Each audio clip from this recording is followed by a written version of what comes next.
د مسلمان سره همدردی کول دا د مسلمانۍ ادنا صفت ده، لیکن د مسلمانۍ اعلی صفت چې کله د یو چا سره همدردی او غمخواري وکړي او د هغې په عوض او په بدل کې هغه ستا سره تلخي او بد اخلاقي وکړي، لیکن د هغې پر دې تلخي او بد اخلاقي باندې سربیره بیا همدردي ورسره کول دا د مسلمان هغه اعلی صفت دی او دا د پیغمبر علیه الصلاۃ والسلام د دین هغه بهترین صفت دی په انسان کې او دا ډېره درنه مسله ده، ډېره ګرانه مسله ده. زه خو د ځانه سره دا وایم چې یقینا ټوله شپه پر لمانځه باندې تېرول دا ګران عمل نه دی، دا اسانه عمل دی او د ګرمۍ په ورځو کې روژې نیول دا دروند عمل نه دی، دا اسانه عمل دی او د حج اوږدو د مشقته ډک سفرونه کول دا دومره درانه نه دي، لیکن چې کله ته د یو سړي سره قریب دی، د تربور په شکل دی، په هر شکل چې دی، د هغې د همدردۍ دپاره ته یو خبره وکړې، د هغې د غمخوارۍ دپاره ته یو خبره وکړې، لیکن هغه تا ته په ډېره بد اخلاقي باندې جواب درکړي او ته د هغې د بد اخلاقۍ پروا نه وساتې، د هغې باوجود بیا وله ورسې همدردي ده، بیا دې غمخواري ده، بیا دې د هغې سره احسان و نیکي ده. دا هغه د اسلام اعلی صفت دی او دا د انسان پر مزاج باندې ډېر بوج صفت دی او دا د مسلمانۍ هغه بهترین صفت دی. لیکن زموږ او ستاسو معاشره کې دا ډېره ګرانه خبره ده. هغه شاعر وایي چې می ګویم مسلمانم بلرزم، چې کله زه دا وایم چې زه مسلمان یم او زه د مسلمان قوم سره تعلق لرم، ډېر ځله مې دا بدن ورژدي، دا زړه مې بل ګوي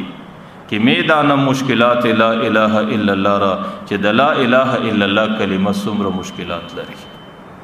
د دې په حقیقت باندې عمل کول او د دې په صفاتو باندې عمل کول او د مسلمان قوم پر صحیح نقشه باندې زندگی تیرول دا په معاشره کې څومره درنه خبره ده او څومره ګرانه خبره ده او څومره سخته او شاقه خبره ده چې کله د دې خبرې فکر کوم نو ډېر ځله مې زړه بل ګوي. لیکن زموږ اکابر او زموږ سلفو په دې باندې عجیب عملونه کول. د حضرت بایزید بسطامی رحمه الله متعلق راضي ډېر لوی بزرگ دی او صحیح مسلمان دی او د مسلمان هغه صحیح صفات الله کې پیدا کړی دي. یو ورځ په لاره کې را روان دی، د لارې په اړخ کې یو نوجوان دی، پر هغې باندې څه کسان راټول دي، نو هغې رباب وایي، میله باجه وایي او پر رباب او پر باجه باندې خلک راټول کړي دي او هغې سروز او د سروز او د موسیقۍ ترتیب ځان له برابر کړی دی. ما درته ویل چونکې هغې د الله تعالی ولی دی، هغه حضرت بایزید بسطامی، د هغې په زړه کې د مسلمان سره همدردي او غمخواري ده او هغې ته د پیغمبر علیه الصلاۃ والسلام دا تعلیمات دي چې یو مسلمان به د بل مسلمان سره همدردي او غمخواري کوي. نو بره رالی د دې خلکو په مخ کې هغه نوجوان ته ودرېدی، ورته یې بچی ستا خو ټوله زندګي په دې باجه او سروز کې تېرېږي او موږ ته د پیغمبر علیه الصلاۃ والسلام دا حدیث را نقل رسېدلی دی چې الغنا ینبت النفاق فی القلب، دا سروز اورېدل د انسان په زړه کې منافقت راشنه کوي. کما ینبت الماء الزرع، لکه اوبه چې کله پر یو مځکه باندې لسی د اوبو په ذریعه باندې هلته کښت راشنه کېږي، نو بچی ته چې په دې سروز کې زندګي تېرې ستا په زړه کې داسې منافقت راشنه کېږي. ورته ستا سهار په سروز و باجه کې دی، ستا ماښام په سروز و باجه کې دی او ستا ورځ په سروز و باجه کې ده، ستا شپه په سروز و باجه کې ده. نو بچی بیا خو به ستا زړه د منافقت ډک او ورته چې کله دې زړه د منافقت ډک دی بچی بیا دې د اندامو اعمال ډېر خراب دي او چې کله دې د بدن د اندامو څخه اعمال خراب راوځي نو ستا د زندګۍ انجام ډېر خراب دی او چې کله د زندګۍ انجام ډېر خراب دی نو بچی د دنیا او د آخرت د مشکلاتو سره مخامخ کېږي. زه یو مسلمان یم، د مسلمان په صفت ستا سره همدردي کوم، ستا سره غمخواري کوم، بچی د دغه عمله څه توبه وکړه. هغه نوجوان په خپله نشه کې مست دی او په خپله تماشه او میله کې غرق دی. د دې بجای چې دی د حضرت بایزید بسطامی خبره اوري مني، هغه خپله باجه راواخیستله. حضرت بایزید بسطامی رحمه الله دې وخت کې بوډا سړی دی، هغې پر دې سر باندې په باجه باندې ووایي. د هغې د دې باجې لګېدلو په خاطر د حضرت بایزید بسطامی د سر مبارک وینې پر دې مخ او پر بدن باندې راتوس. او د هغې د زور د وهلو په خاطر باندې د هغې باجه هم سره ماته سوله، ځکه هغه باجه یې د پر دې سر باندې ورماته کړ. حضرت بایزید بسطامي چې کله دا منظر تیر سو نو په ډېره خاموشي باندې در کوره پورې راغله. چې کله کور ته راغله نو شاګردانو موریدانو پسې رالو، نو هغوی د هدایاتو ته منتظر دي چې اوس به دی څه وایي.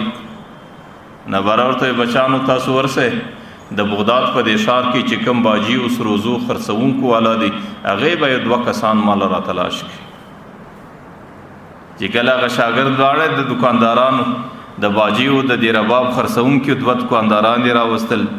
نو د ژر د هغې څه د دې باجې قیمت معلوم کړئ چې ستاسو دکانداري کې دا باجه په څو باندې ده. چې کله هغې د دې باجې قیمت ولور وښوی نو د هغه پیسې خپل شاګرد او مرید ته په لاس ورکړې، ورته ورسه هغه نوجوان ته دا پیسې وله ورکړه،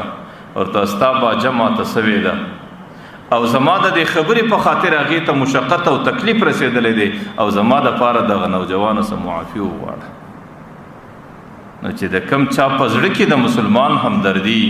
نو د مسلمان پر همدردي باندې چې کله د مسلمان د طرفه په بد اخلاقي او په بدخلقي باندې جواب درکول سي، پر هغې باندې د هغې سره بیا همدردي کول، دا د مسلمانۍ اعلی صفت دی او دا د مسلمانۍ هغه اعلی خصوصیت دی او دا د مسلمانانو د زندګۍ تیرولو بهترینه طریقه ده.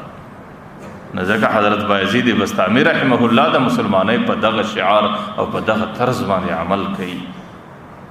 ځکه پیغمبر علیه الصلاۃ والسلام هغه صحابي ته وایي چې سړی